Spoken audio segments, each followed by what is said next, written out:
షేర్లింగంపల్లి నియోజకవర్గం అంటే మొత్తం తెలంగాణలోనే రిచెస్ట్ కాన్స్టిట్యున్సీ అని చెప్తాము. ఇక్కడ లేనిది లేదు. ప్రపంచవ్యాప్తంగా ఉన్న పెద్ద పెద్ద కంపెనీలు ఉన్నాయి, పెద్ద పెద్ద రోడ్లు ఉన్నాయి, చాలా పెద్ద విల్లాస్ ఉన్నాయి, ప్రాజెక్ట్స్ ఉన్నాయని చెప్తాం. చాలా రిచ్ కాన్స్టిట్యున్సీ అని చెప్తాం. కానీ దీపం కిందనే నీడ ఉన్నట్టు ఆ రిచ్ బంగ్లాల పక్కలనే బస్తీలు ఉన్నాయి.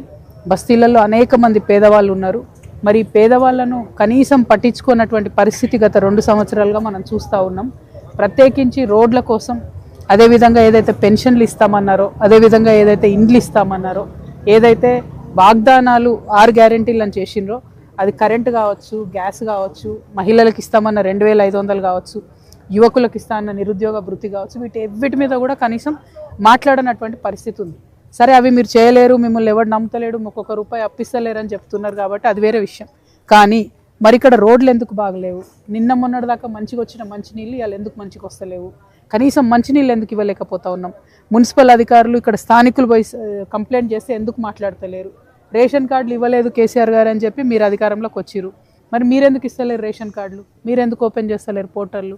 సో మభ్య పెట్టడం ప్రజలను మానేసి ప్రజలకు దయచేసి పనిచేసి పెట్టాలని నేను కోరుతా ఉన్నా. షేర్లింగంపల్లి నియోజకవర్గం అంటే పేరు పెద్ద, పైన పటారం లోన లొటారం అన్నట్టుంది. ఒక పక్క అంతా వెలుగులు జిలుగులు ఉన్నాయి, ఇంకొక పక్క మాత్రం చాలా దారుణమైన కండిషన్స్ ఉన్నాయి. ఇప్పుడు మేము చూసి వచ్చినటువంటి శ్మశాన వాటిక నుండి పాములు పోయి స్థానికుల ఇండ్లలోకి పోతున్నాయి. మరి ఎట్లా ఉండాలి ప్రజలు అన్నది కూడా కొంచెం మానవతా దృక్కోణంతో ఆలోచించి మున్సిపల్ అధికారులు తక్షణమే రావాలి. చెత్త తీయడానికి కూడా 100-200 రూపాయలు తీసుకుంటున్నారని చెప్తా ఉన్నారు. ఇది మీకు కరెక్ట్ కాదు. హైదరాబాద్ అంటే అంతర్జాతీయ స్థాయిలో పేరున్న నగరం.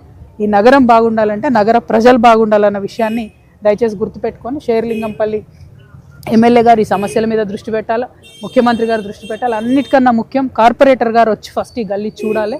చూసినట్టయితే సమస్య పరిష్కారానికి ముందుంటుంది. తెలంగాణ జాగృతి తరఫున మేము ఈ బస్తీ వాసులతో నిలబడతాం. వారికి ఉన్న సమస్యలు మేము వారి పక్షాన మున్సిపల్ ఆఫీసులకు ఒక్కసారి బదులు 10 సార్లు తిరుగుతాం. కానీ ఈ సమస్యలు పరిష్కరించేటటువంటి ప్రయత్నం మేమందరం కూడా చేస్తాం.